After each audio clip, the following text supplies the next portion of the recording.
that's part of his mental illness. But he's Hang on, you call also, it a mental illness? oh yeah, But you're not a psychiatrist, though.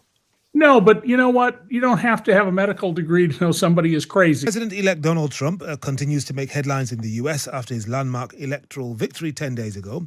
Earlier today, the former president made official his nomination. I should say the president-elect made official his nomination for the Secretary of the Interior in Doug Burgum. This follows two controversial nominations of Trump loyalist Matt Gaetz as Attorney General and vaccine skeptic and former independent presidential candidate Robert F. Kennedy Jr. as Secretary for Health and Human Services. The latter appointment causing the head of the American Public Health Association to release a statement criticizing the appointment, saying Kennedy has, and I quote, already caused great damage in health in the country. Well, joining me now to help understand President-elect Trump's thought process and what he makes of these appointments and the controversies is David K. Johnston, author of The Making of Donald Trump. He's also a professor at the Rochester Institute of Technology. David, welcome back to the program. We last spoke to you, I think, just before the election. How do you think it's going so far? Henry, I think Donald's doing exactly what I and some others predicted he would do. He is finding foxes and putting them in charge of the hen houses. Now, to what end do you think? Do you think he wants them to eat the hens? Well, Donald, whom I've known and covered for 36 years, 1988, I wrote that he might become president of the United States.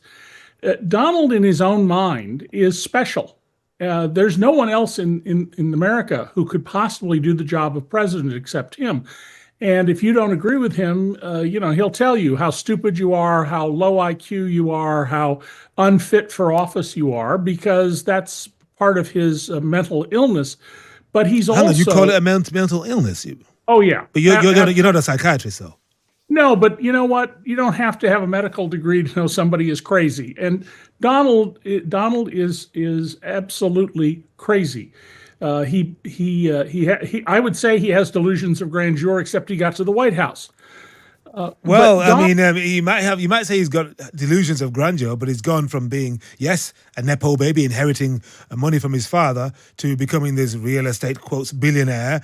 And now he is master of all he surveys, and he's changed the profile of the grand old party. He's made it the Trump party, and he's doing whatever he wants. And he's got the trifecta, all the branches of government on his side come the 20th of January.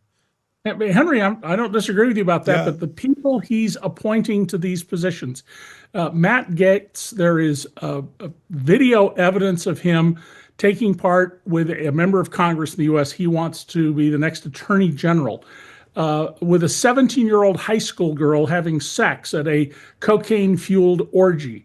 That was about to come out from Congress, and then Gaetz resigned to avoid that. There are going to be a lot of people who will not like the idea of such a person being the Attorney General. Okay, hang on. But before we get to Robert F. Kennedy, the U.S. House Speaker, and you'll be aware of this, David, Mike Johnson said he will, and I quote, strongly request that a report into allegations of sex trafficking, as you've repeated, against Matt Gaetz, who is the president-elect's choice, it's the president's choice of Attorney General, should not be released. What do you make of that statement from Mike Johnson? Well, traditionally, if you resign, whether you're a member of Congress or a judge, they shut down the investigation and nobody sees the findings. I think that's a terrible policy. I think there should be an option or a standard procedure that we may or may not release them. But the Senate, if they hold confirmation hearings, Trump doesn't want confirmation hearings for reasons that should be obvious on Matt Gaetz. Some senators are probably going to demand to see what the House has. And among the things they have are videotape of Matt Gaetz with this 17-year-old girl. Have you seen the video yourself? Say it again? Have you seen the video yourself? No, I only know that it exists and that members have told people who've seen it what's there. Right.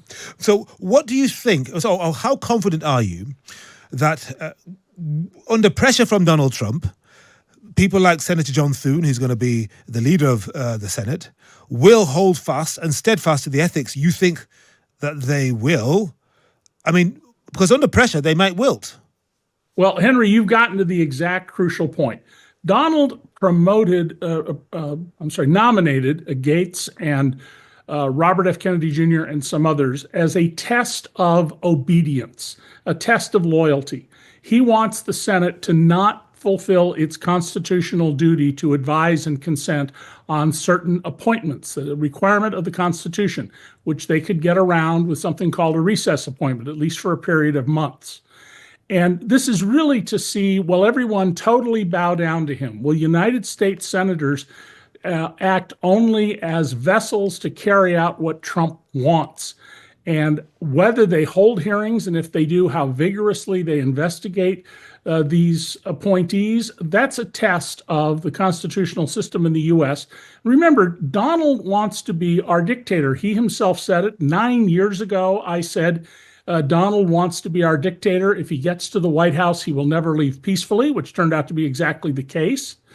And Donald jokes that, if you voted in 2024, you never have to vote again. Another sign that, he believes he should be a dictator. And Donald really believes that he's special. He's the only person qualified. And he's also said, I have an Article 2 in the Constitution. I have an Article 2 that says I can do anything I want. That's not what it says. Right. And what about, you were going to talk about Robert F. Kennedy, Trump's nominee for Secretary for Health and Human Services. And he said to him, stay away from the environment, but otherwise just go wild, make America healthy again. And some people are excited because they think he's saying the right thing about food, if not about fluoride in the water. Well, Robert F. Kennedy, who's never held public office, who has had a very sad life since the assassination of his father in 1968, believes that vaccines are harmful, that they don't save lives. That's ridiculous. The scientific evidence is over the top about how much vaccines have reduced unnecessary deaths and blindness and injury and ill health. He holds a whole bunch of views that have no basis in fact, none, zero. And to put him in charge of Health and Human Services would, well, it's a pattern to kill people. As simple as that. If he would have the power to say, we're not going to have the federal government pay for those people who are on Medicare or Medicaid's vaccinations anymore. And if that happens, people will die. If they don't, aren't there any guardrails, David? I mean, Fauci's gone now, but there must be people at the National Institutes of Health or elsewhere who could push back strongly, perhaps in a group, if not one voice, and say, sorry, Mr. Secretary, this is dangerous. So Trump and his team have announced that anybody who stands in their way, whether they're generals of the United States military, prosecutors at the Justice Department, or anybody else, will be fired. They intend to eliminate as many as 500,000 of the 2 million civilian government employees.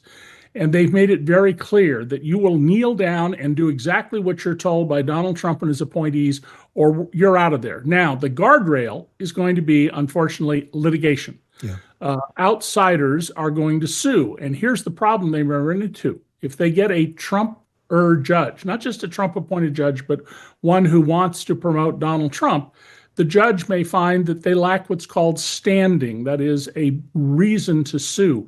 One of the reasons that nothing happened when Donald thumbed his nose at the emoluments clause, which says a president may not take money from foreign governments or state or local governments without the permission of Congress, was judge after judge said, well, you have no standing to sue. That is, there was no enforcement mechanism for the emoluments clause.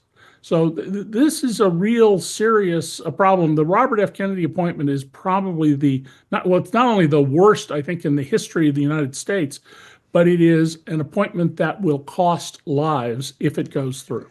David, one more thing. It's a personal one. There are some people who are very concerned because they have irked Donald Trump. He sees him as an enemy. They've attacked him in the media, etc. You've talked to us and others about Donald Trump. You've disparaged him. You've told us that you don't think much of him. You've written books about him. How concerned are you for your safety? Well, Donald has said he hates me more than any other journalist in the world. And I have said many times that if we become a dictatorship, sooner or later, firing squads are down that road. What? And well, name me a dictatorship that doesn't kill people. I mean, it's a nature of dictatorships. As they go along over time, they kill people. Donald has called for executing the former head of the U.S. military, General Milley, and they're going to try and bring him back and court-martial him. He's called for shooting journalists. He's told people in his audiences to beat people up, and in one case said, "And I'll pay your legal bills if you have any," which Donald would never do. So you have to think about this not just in terms of Donald, but if we lose the liberties of the people and the Constitution becomes irrelevant, then down that road of a dictatorship, that's what eventually happens. Now, Donald has said he intends to fire many of the top generals.